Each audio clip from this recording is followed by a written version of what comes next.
అనుపమ గారు, ఇప్పుడు దృష్టి అని అంటారు గదా! అవును. కొంతమంది దృష్టి అంటే నమ్ముతారు. దృష్టి తగిలింది అంటే అవును, తగిలింది పలానా వాళ్ళొచ్చారు. వాళ్ళొచ్చి ఎళ్ళిన తర్వాత మాకు ఇలాగయిపోయింది, నీరసం అయిపోయింది, ఒంట్లో హ్మ్. బాలేదు. సో, దృష్టి తగిలింది అంటారు. కొంతమందేమో దృష్టి లాంటివేమీ లేవు అంటారు. అవును. అసలు ఈ దృష్టి అనేది నిజంగా ఉందా? అది ఉంటే అసలా ఎందుకు అలాగా కొంతమందికే తగులుతుంది? హ్మ్. నిజంగానే ఇవన్నీ ఉన్నాయంటే దానికి మనం ఏమన్నా చేసుకోవచ్చా? జనరల్‌గా దిష్టి అనే కాన్సెప్ట్ అయితే ఉంది.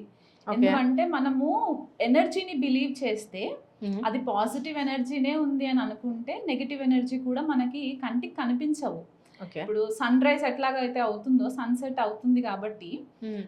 ఈ దిష్టి కాన్సెప్ట్‌కొచ్చేసరికి కూడా ఎనర్జీ అన్నమాట. ఏదైనా సరే ఎనర్జీ రూపంగానే మనకి వస్తూ ఉంటుంది కాబట్టి హ్మ్. అది ఖచ్చితంగా కొంతమందికి ఏమవుతుందంటే జెలసీ ఎక్కువుంటుంది. ఈర్ష్య అవును. ఉంటుంది, అసూయ ఉంటుంది. ఈ షడ్రిపులు ఉంటాయి మనకి. హ్మ్. ఆ షడ్రిపులలో ఈ జెలసీ అండ్ ఎన్వీ చూస్తే ఎవరినన్నా బాగుంటే చూస్తే ఓర్చుకోలేకపోవడం. అంటే మన దగ్గర ఏదైతే తక్కువుంటుందో, హ్మ్. ఎదుటి వాళ్ళ దగ్గర అది ఉన్నప్పుడు ఏంటంటే, మనము దాన్ని యాక్సెప్ట్ చేయలేమనమాట. సో, హ్మ్. ఇప్పుడు ప్రెజెంట్ ఉన్న సిట్యుయేషన్స్ ఎట్లాగైపోయిందంటే, ఆహ్, ఎంత ఆస్తులున్నా కూడా వాళ్ళకి సాటిస్ఫాక్షన్ ఉండదు. ఎంత డబ్బులున్నా అవును. కూడా సాటిస్ఫాక్షన్ ఉండదు. ఇంకేదో కావాలి అనే ఒక మాయలో ఉంటూ ఉంటాం చాలామంది. అండ్ హ్మ్. ఇప్పుడు ఈ మధ్య కాలంలో ఏమైపోయిందంటే స్పిరిచువాలిటీని కూడా చూసి ఈర్ష్య పడేవాళ్ళు. అంటే ఇప్పుడు కొంతమంది ఒక స్పిరిచువల్ జర్నీలో ఎదుగుతున్నారు అని అనుకుంటే, హ్మ్. వాళ్ళ స్థాయికి వీళ్ళు రాకపోయేసరికి వీళ్ళకి కొద్దిగా ఎన్వీ లాగా వచ్చేయడం అన్నమాట. జెలసీ లాగా వచ్చేయడం. హ్మ్. నేను ఫర్ ఎగ్జాంపుల్ నేను ఏదైనా ఒక మంత్ర సాధన చేస్తున్నాను. హ్మ్. నా ఫ్రెండ్స్ కానీ ఎవరికన్నా చెప్పాననుకోండి, వాళ్ళు ఆ మంత్ర సాధన చెయ్యట్లేదు. హ్మ్. వాళ్ళకి ఎలా ఉంటుందంటే, ఓకే. ఈవిడకి ఇది వచ్చేసింది కాబట్టి they will start creating problems అన్నమాట. ఇది డైరెక్ట్‌గా ఏం చేయక్కర్లేదు. అవును. ఆహా! ఓహో! బావున్నారు అని అనుకున్నా కూడా వచ్చేస్తూ ఉంటుంది కాబట్టి హ్మ్. నజర్ ఉందా అంటే ఖచ్చితంగా ఉంది. అవునా! కొంతమంది చూడగానే అబ్బా! ఎంత అందంగా ఉంది అని అంటారు. కానీ తర్వాత హెడేక్ రావడము, యాహ్! జ్వరం రావడం ఏంటో జరుగుతూ ఉంటాయి. యాహ్! అది ఎందువల్ల అవుతుందంటే ఫస్ట్ ఆఫ్ ఆల్ మన ఆరా క్లీన్‌గా లేకపోతే హ్మ్. మన ఆహ్, పర్సనాలిటీలో కొద్దిగా ఈజీగా తెలుస్తూ ఉంటుంది. మనం తొందరగా డిస్టర్బ్ అయిపోతూ ఉంటాం ఆరా క్లీన్‌గా లేకపోతే. ఇప్పుడు ఫర్ ఎగ్జాంపుల్ మనం ఎంతో డిఫరెంట్ ప్లేసెస్‌కి ట్రావెల్ చేస్తూ ఉంటాం. రకరకాల మనుషులను మనం కలుస్తూ ఉంటాం. మనకి ఫిజికల్ బాడీనే కనిపిస్తుంది కానీ వాళ్ళ పైన ఏదన్నా నెగెటివ్ ఎంటిటీ పొసెస్ అయి ఉందా అనేది మనకి ఐడియా ఉండదు. బికాజ్ అవును. అందరికీ థర్డ్ ఐ అవేకెనింగ్ జరిగి మనకి సూక్ష్మ దృష్టిలాగా ఉండడానికి ఉండదు కాబట్టి, వీళ్ళు చూసిన చూపుని బట్టే వచ్చేస్తుంది. ఇప్పుడు ఓకే. మనము జ్యోతిష్యం ప్రకారంగా చూసుకుంటే, హ్మ్. దీనికి 2 గ్రహాలు నజర్ దోషాకి స్పెసిఫిక్‌గా 2 గ్రహాలు మేజర్ ప్రామినెంట్ ఉంటుందన్నమాట. హుహు. ఒకటి చంద్రుడు. చంద్రుడు ఎందుకు అనంటే మనకి మనఃకారకుడు. మనం చాలా ఎపిసోడ్స్‌లో గూడా మనం మాట్లాడుకున్నాం. మూన్ అవును. మనకి మైండ్‌ని సిగ్నిఫై చేస్తుంది. మనలోని ఉన్న ఎమోషన్స్‌ని సిగ్నిఫై చేస్తుంది. హ్మ్. అండ్ అదే మూన్ మన సైకలాజికల్ ప్యాటర్న్స్‌ని కూడా ఆల్టర్ చేస్తూ ఉంటుంది. ఒకరోజు ఒకలాగా ఉంటాం. ఆ ఒక్క రోజులో గూడా మనకి 24 అవర్స్‌లో డిఫరెంట్ మూడ్ స్వింగ్స్ వస్తూ ఉంటాయి మనకి. హ్మ్. సో, అది కాకుండా మనకి రాహు ఇంకొక నెగెటివ్ ప్లానెట్ అన్నమాట. ఈ హ్మ్. కలియుగం మొత్తంని కూడా రాహునే రూల్ చేస్తూ ఉంటారు. అందుకే మాయలో ఒక ఇల్యూషన్‌లో ఉంటూ ఉంటాం మనం. ఎప్పుడైతే ఈ చంద్రుడు అండ్ రాహు కలిసి ఉన్నా, లేకపోతే చంద్రుడి పైన రాహు దృష్టి పడినా, హ్మ్. ఇలాంటి వాళ్ళు చాలా ససెప్టబుల్ ఉంటారనమాట ఫస్ట్. ఓకే. చంద్రుడు వెళ్లి రాహు నక్షత్రంలో ఉన్నా, లేకపోతే రాహు చంద్ర రాశిలో ఉన్నా, ఈ యుతులు పడినా, లేకపోతే ఇదే కాంబినేషన్ మళ్ళీ మనకి నవాంశలో కనిపించిన, షష్ఠ్యాంశలో కనిపించిన, ఇది ఒక రకంగా నజర్ దోషలాగా క్రియేట్ అవుతూ ఉంటుంది. ఇక్కడ ఓకే. ఏమైపోతుందంటే, వీళ్ళకేదన్నా దేవి ఆరాధన చేయడానికి ఇష్టపడరు. నెగెటివ్ ఎనర్జీస్ పొసెస్ అయిపోతూ ఉంటాయి. హ్మ్. బయటికి వెళ్ళి వచ్చిన వెంటనే వీళ్ళు సడెన్‌గా సిక్ అవుతూ ఉంటారు. లేకపోతే హ్మ్. వీళ్ళింటికి ఎవరన్నా వచ్చినా కూడా సిక్ అవుతూ ఉంటారు. సో, జనరల్‌గా మనం ఏం చెప్తామంటే, మనం రెగ్యులర్‌గా ఏదన్నా ఒక మంత్రం చాంటింగ్ చేసుకుంటూ ఉండాలి. సో దట్ ఆ ఓకే. దేవత మనకి ప్రొటెక్షన్ ఇస్తూ ఉంటారనమాట. ఒక ఆరా ఫార్మ్ అయిపోతుంది. ఒక కవచంలాగా ఫార్మ్ అయిపోతుంది. హ్మ్. అండ్ ఇంట్లో ప్రతిరోజు కూడా దీపం పెట్టాలి అని చెప్పేసి చెప్పుకుంటూ ఉంటాం. ఏ ఓకే. నెగెటివ్ ఎనర్జీస్ అయినా సరేనండి. అది పొజెస్ అయి ఉన్నారా? లేకపోతే ఇలా ఎవరన్నా ఇంటికొచ్చినప్పుడు వాళ్ళకి దిష్టి తగులుతున్నదా?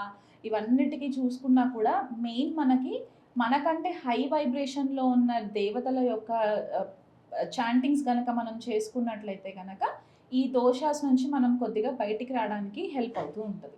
అవును. చాలా సార్లు ఎవరైనా ఇంటికి చుట్టాలు గాని, ఫ్రెండ్స్ గాని వచ్చి ఎళ్ళిన తర్వాత ఆహ్, మనకి నీరసపడిపోతాం. లేదా వాళ్ళతో ఏమైనా చెప్పినా ఆ పనులు జరగవు. అవును. జరగాల్సిన పనులు కూడా ఆగిపోతాయి. అవును. సో, ఇదంతా దృష్టి అంటారు. యెస్. ఎందుకంటే మనకి ఫస్ట్ ఒక పని కంప్లీట్ అయ్యేంత వరకు ఇంకొక వ్యక్తికి చెప్పొద్దు అని గూడా మనకి పెద్దలు చెప్తూ అవును. ఉంటారు. మూడో వ్యక్తికి ఆ! తెలియకూడదు కాకపోతే అంటారు. మనం ఇప్పుడు కరెంట్ జనరేషన్ ఏంటంటే మూఢనమ్మకం అనేసి కొట్టి పారేయడం ఒకటి. హ్మ్. సూపర్‌స్టిషియస్ అని జెప్పేసి. ఇంకొకటేంటంటే ఎదుటి వాళ్ళకి పని అవ్వక ముందుకే నేను ఈ పని చేస్తున్నాను. నాకు ఈ అచీవ్‌మెంట్ వచ్చిందని ముందే వీళ్ళు పబ్లిసిటీ చేసేసుకోవడం. సో, హ్మ్. దానివల్ల గూడా వీళ్ళకి కొద్దిగా బ్లాకేజెస్ క్రియేట్ అవ్వడం అనమాట. ఎవరు ఏ ఇంటెన్షన్ తోటి మన మంచి కోరుకుంటున్నారనేది మనకు తెలీదు కదా! మంచి కోరుకునే వాళ్ళు ఫింగర్ టిప్స్ పైన లెక్కెట్టొచ్చండి ఈ రోజులలో. అవును. ఆ! సో, వ వ రైట్. 99% అందరూ పక్కవాడు ఎదుగుతున్నాడంటే, అమ్మో! ఎగ్జాక్ట్‌లీ. మనకన్నా ఎక్కువ ఎదిగిపోతున్నాడన్న ఆ జెలసీ యెస్. ఫీలింగ్‌లోనే ఉంటారు. యెస్. మరి అంటే నాకు తెలియక అడుగుతున్నాను. ఇప్పుడు చాలామంది రాజకీయ నాయకులు ఉంటారు, సినిమా స్టార్స్ ఉంటారు, పెద్ద పెద్ద బిజినెస్ మెన్స్ అవును. ఉంటారు. అంటే వీళ్ళకైతే ఇంకా ఎక్కువుంటాయి. అవును. ఇలాంటి ఆహ్, దిష్టిలన్నీ. అవును. సో, వాళ్ళు మరి ఎలాగా ఇంకా పైకెదుగుతూ ఉన్నారు? ఎలా మేనేజ్ చేస్తున్నారంటారు? అంటే ఇవన్నీ కూడా గుప్తంగా జరిగే యాక్టివిటీస్. ఓకే. ఎవ్రీ డే వాళ్ళు ఎవ్రీడే దానికి వాళ్ళు సరిపడా అన్నీ ఎప్పటికప్పుడు చేసుకుంటారు. క్లెన్స్ చేసుకుంటూనే ఉండాలి. దీనికి ఇప్పుడు ఫర్ ఎగ్జాంపుల్ ఒక పొలిటీషియన్ ఉన్నారనుకుందాం. ఒక హ్మ్. జనసేవ కోసం బయటికెళ్లారు. అక్కడ 10 మందిని కలిసారు. ఆ 10 మంది ఎనర్జీస్ ఫ్లక్చుయేషన్ ఉంటుంది. అవును. అది వాళ్ళు తీసేసుకుంటారు వాళ్ళకి తెలియకుండా. వాళ్ళ ఇంటికొచ్చిన తర్వాత వాళ్ళ నెక్స్ట్ డే యాక్టివిటీస్‌కి వాళ్ళు రెడీ అవ్వాలి అనంటే వాళ్ళు ఆ నైట్ క్లెన్స్ చేసేసుకోవాలి. ఇది ఓకే. ప్రాపర్‌గా వాళ్ళ ఇంట్లో వాళ్ళు చేసే ప్రాసెసెస్ ఉంటాయి. అవన్నీ మనము పబ్లిసిటీ చెయ్యరు కాబట్టి బ్యాక్‌గ్రౌండ్‌లో ఏం జరుగుతుందనేది హ్మ్. అది ఖచ్చితంగా ఉంటుంది. అదే అది ఎనీ సింపుల్ రెమెడీస్ ఇప్పుడు ఇంట్లో మనం చేసుకోవడానికి ఏమైనా సింపుల్ రెమెడీస్ ఉన్నాయా? అంటే సిం ఈ దృష్టి నుంచి తప్పించుకోవడానికి? సింపుల్ రెమెడీస్ అంటే ఏం లేదండి. ఫస్ట్ మనము కల్లుప్పుతోటే ఫస్ట్ క్లెన్జింగ్ చేసుకోవాలి. కల్లుప్పుతోటి మనము దిష్టి తిప్పేసుకోవాలి. 7 times anticlockwise. Top నుంచి బాటమ్ వరకు యాంటీ క్లాక్ వైస్ కల్లుప్పుతోటి దిష్టి తీసేసుకోవడం అదొక ప్రాసెస్. ఓకే. అదే కల్లుప్పు మనకి సాల్ట్ బాత్ లాగా గూడా చేసుకోవచ్చు. లైక్ ఒక బకెట్ ఫుల్ ఆఫ్ వాటర్‌లో కల్లుప్పు వేసేసి హ్మ్. షవర్ చేసేసుకున్నా కూడా మనం షవర్ చేసేటప్పుడు మనం ఒక మంత్రం చెప్పుకోవాలి. ఒక అఫర్మేషన్ లాగా అన్నమాట. మంత్రం అనే దానికంటే ఒక అఫర్మేషన్ లాగా ఏంటంటే, నా బాడీకి, నా ఆరిక్ ఫీల్డ్‌కి నాకు సంబంధం లేని అడిషనల్ ఎనర్జీ ఏదైనా ఉంటే కనుక క్లెన్స్ చేసేస్తున్నానని మనం ఇమాజినేషన్ త్రూ మైండ్, త్రూ హ్మ్. అవర్ మెంటల్ స్టేట్ మనము ఇమాజిన్ చేసుకొని క్లెన్స్ చేసేసుకోవడము. అండ్ దాని తర్వాత ఇంట్లో ధూపం వేసుకోవడము. హ్మ్. అప్పట్లో మన అమ్మమ్మలు, నానమ్మలు మనకి సాంబ్రాణి పొగ వేసేవాళ్ళు. అవును. ఇప్పుడు అదంత ప్రాక్టీసెస్ లేవు. కొంతమంది ఇళ్లల్లో మాత్రమే చేస్తున్నారు. అవును. సో, రెగ్యులర్‌గా ధూపం వేసుకుంటూ ఉండడము. హ్మ్. వీళ్ళు కూడా సాంబ్రాణి పొగ వేసుకోవడము కొద్దిగా. అది మామూలుగా మన top to bottom anticlockwise తిప్పేసుకోవడం అదొకటి. హ్మ్. కొంతమంది కొన్ని ఫ్యామిలీస్‌లో ఏంటంటే ఆవాలతో గూడా దిష్టి తీస్తూ ఉంటారు. ఓహ్! ఆవాలు, ఎండుమిరపకాయలు, లేపోతే నిమ్మకాయలు హ్మ్. ఇలాంటివి గూడా మనం యూజ్ చేసుకోవచ్చు. ఇంకా కొద్దిగా ఇంటెన్స్‌గా ఉంది అంటే ఎగ్‌తో గూడా తీస్తారు కొన్ని ఫ్యామిలీస్‌లో. ఓకే. ఎగ్‌తో కూడా మనము తీసేసుకున్నా కూడా అది వెళ్ళిపోతుంది. ఇవన్నీ తీసుకెళ్ళి మళ్ళీ మనము ఈ 4 క్రాస్ రోడ్స్ ఎక్కడైతే ఉంటుందో అక్కడ హ్మ్. మనము వదిలేసి వెనక్కి చూడకుండా తిరిగొచ్చేయాలి. కానీ ఇప్పుడున్న అపార్ట్‌మెంట్ కల్చర్‌లో రైట్. డెఫినిట్‌గా ఎక్కడ ఉంది 4 క్రాస్ రోడ్స్ దగ్గరికెళ్లి వేయడం అది చూస్తే అక్కడ చుట్టుపక్కల ఉన్న వాళ్ళందరూ అవును. చూస్తారు. అవును.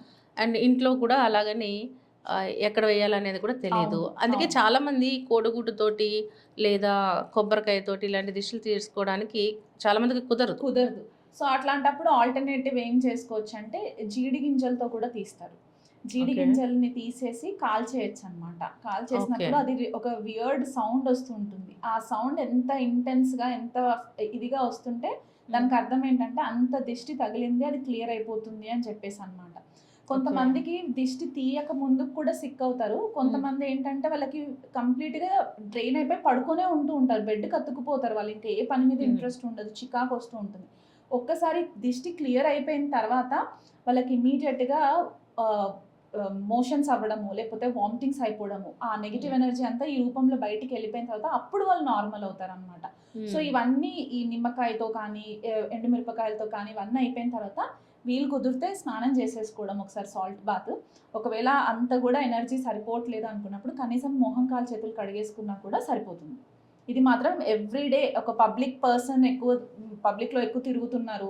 కొంతమంది ఎంప్లాయీస్ ఉంటారు, మెట్రోలో ట్రావెల్ చేస్తూ ఉంటారు, వాళ్ళు Hmm. తొందరగా డిస్టర్బ్ అయిపోతూ ఉంటారు. ఇవన్నీ వచ్చినప్పుడు ఏమవుతుందంటే కెరియర్లో బ్లాకేజెస్ వస్తాయి, ఫైనాన్షియల్ బ్లాకేజెస్ వస్తాయి, ఇంట్లో డిస్టర్బెన్సెస్ ఉంటాయి.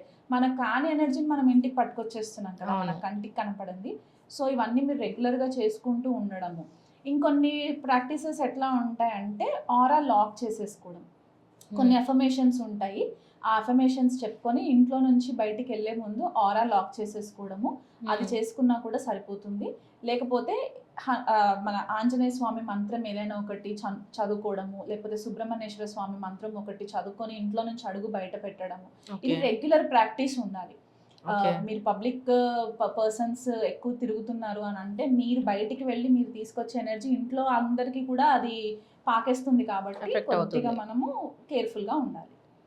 ఓకే. అంటే ఎవరికి వాళ్ళే దిష్టి తీసుకోవాలంటారా? లేకపోతే ఎవరైనా తీయాలా? ఇప్పుడు ఇంట్లో ఎవరు లేరు అన్నప్పుడు మనకు మనమే తీసేసుకోవచ్చు.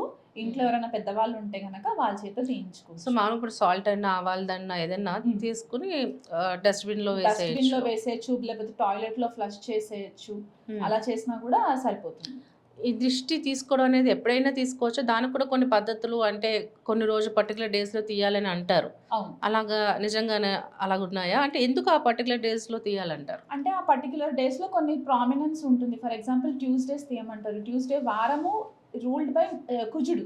హ్మ్. మార్స్ రూల్ చేస్తారు. సుబ్రహ్మణ్యేశ్వర స్వామి డేటీ కాబట్టి ఆ రోజు తీసుకోవాలని చెప్పేసి అంటారు. ఓకే. కొన్నిసార్లు గురువారం తీసుకోమని చెప్పేసి అంటారు. బికాస్ బృహస్పతి రూల్ చేస్తారు గురువారాన్ని. అండ్ శనివారం కొంతమంది తీస్తూ ఉంటారు. అండ్ సండే ప్రామినెంట్‌గా సండే రోజు తీసేసుకోవాలి అని చెప్పేసి అంటూ ఉంటారనమాట. అండ్ మనకి స్పెసిఫిక్‌గా తిథీస్‌కొచ్చేసరికి అమావాస్య చాలా ప్రామినెంట్, అంటే చాలా ఇంటెన్స్‌గా ఉండి హుహు. అసలు ఇంకా బెడ్ పై నుంచి లేవలేకపోతున్నాము. ఇది కన్సెక్యూటివ్‌గా ఒక 3, 4 మంత్స్ నుంచి వీళ్ళని ఎనర్జీ బ్లాక్ అయిపోయి ఉంది అని అనుకుంటే గనక పనులు అసలు జరగట్లేదు. పనులు అస్సలు జరగట్లేదు. ప్రాజెక్ట్స్ కొంతమందికి రావు. అనుకున్న టైంకి ప్రాజెక్ట్స్ రావు. ఇట్లా ఉన్నప్పుడు ఇంటెన్స్‌గా ఉన్నప్పుడు ఏంటంటే సండేస్ అమావాస్య వచ్చినప్పుడు కూడా తీసేసుకున్నా సరిపోతుంది. హ్మ్. లేకపోతే మనకి అష్టమి తిథి ఒకటి చాలా ఫేవరబుల్ ఉంటుంది. అమావాస్య ముందు రోజు వచ్చే చతుర్దశి. హ్మ్. అది కూడా చాలా ఫేవరబుల్‌గా ఉంటుంది కాబట్టి ఆ టైంలో తీసేసుకొని మనము క్లెన్స్ చేసుకుంటే బావుంటుంది. అంటే ఎక్కువ రోజులు దీన్ని పెండింగ్ పెట్టొద్దు. ఇది ఓకే. ఏమవుతుందంటే ఒక సైకిల్ లాగా మల్టిప్లై అవుతుందే తప్ప అది మినిమైజ్ అవ్వదు ఆ హ్మ్. ఎనర్జీ. సో వీలైనంత మట్టుకు ఎంత ఫాస్ట్‌గా రెగ్యులర్‌గా మనం క్లియర్ చేసుకుంటూ ఉంటే అంత యాక్టివ్‌గా ఉంటాము. ఇది చేసుకోవడమే కాకుండా ఖచ్చితంగా ఒక మంత్రం ఏదన్నా మీరు దగ్గరలో ఎవరైనా గురు దీక్ష తీసుకున్న వాళ్ళు ఉన్నా, లేకపోతే ఎవరినైనా గురువుగా అనుకున్నప్పుడు వాళ్ళ దగ్గర నుంచి ఏదైనా మీరు చేయగలిగితే మంత్రం వాళ్ళ దగ్గర నుంచి ఉపదేశం తీసుకొని ఆ మంత్రం చాంటింగ్ చేసుకున్నా కూడా సరిపోతుంది. అవి ఏవి ఓకే. కుదరట్లేదు, హ్మ్.